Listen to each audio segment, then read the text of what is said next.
For more than a century, a silent soldier has stood watch over Antietam. Not moving, not speaking, just waiting. But this isn't just a monument. It's a witness to one of the bloodiest days in American history, and to a truth we don't always like to talk about, that even in death, not everyone here was treated the same.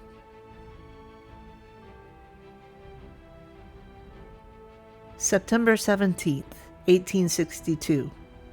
More than 23,000 men were killed, wounded, or missing by nightfall.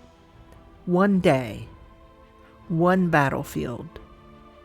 Still the bloodiest single day in American history.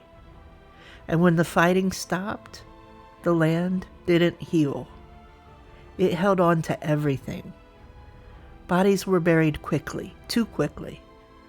Long trenches, shallow graves, markers that wouldn't last the season. One farmer came home to find over 700 soldiers buried on his land. And then the rains came. Graves opened, remains surfaced, and Sharpsburg became something no one could ignore. Not just a battlefield, but a place unraveling.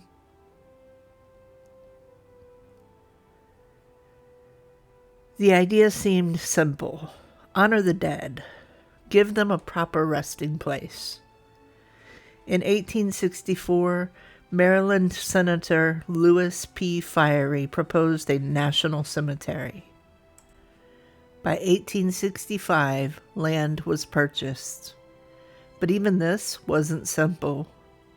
The original vision included both Union and Confederate soldiers. That idea didn't last long. The war had ended, but the anger hadn't. One newspaper asked plainly, should those who fought to preserve the nation be buried beside those who tried to destroy it? And just like that, reconciliation gave way to reality.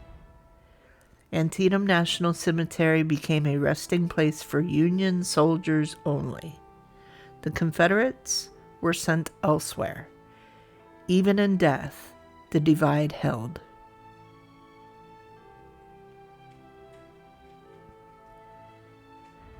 Then came the hardest part, finding the dead. Men like Aaron Good and Joseph Gill walked the battlefield for months, not as soldiers, but as witnesses. They searched pockets, read letters, studied belt buckles, scraps of cloth, anything that might give a name back to the fallen. They were trying to undo chaos, to give identity back to men the war had erased. By 1867, they had re-entered 4,776 Union soldiers, but nearly 40% remained unknown. No name, no story, just a small stone and silence.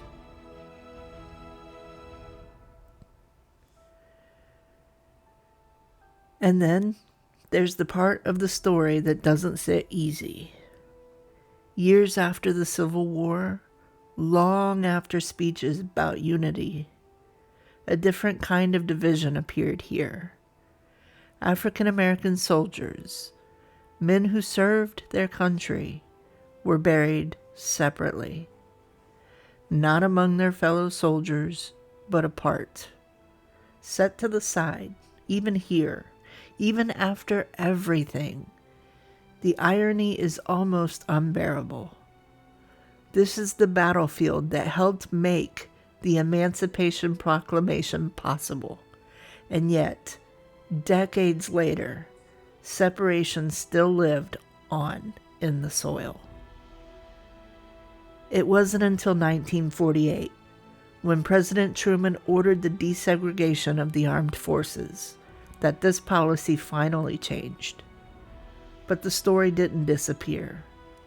You can still feel it in the quiet corners, in the spaces between stones. And at the center of it all, he stands, the private soldier monument, Old Simon, 44 feet of granite, hands resting on his weapon, eyes fixed north toward home. He wasn't even built for this place. Originally created for the 1876 Centennial Exposition, he was moved here piece by piece. At one point, part of him fell into the river during transport. Even the monument struggled to arrive. And when he was finally raised in 1880, something had changed. Union and Confederate veterans stood together that day, watching, remembering, maybe beginning to understand.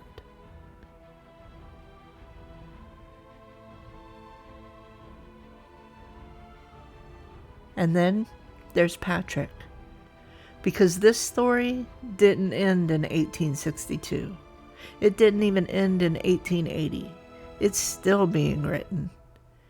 In 2000, a 19-year-old soldier named Patrick Howard Roy was killed in the bombing of the USS Cole. He came home here, to Antietam. A ranger told us something I haven't been able to forget, that the cemetery was already full, and to make room for him, they had to carve a place into the rock itself. Because even after all these years, this ground still makes space for sacrifice. My son and I found his grave, and we stood there for a while. No battlefield, no cannon fire, just quiet, and the weight of everything this place holds.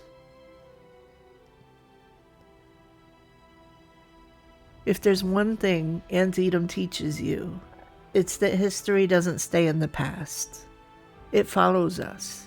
It shapes us. And sometimes it asks us to look a little closer. If you're walking these roads with us, make sure you're subscribed. There are still a lot of stories waiting. Today, Antietam National Cemetery feels peaceful. Orderly rows, still air, a soldier standing watch. But beneath that calm is a story of conflict, of division, of slow, imperfect healing. A place born from chaos, shaped by disagreement, and still carrying echoes of the questions we haven't fully answered.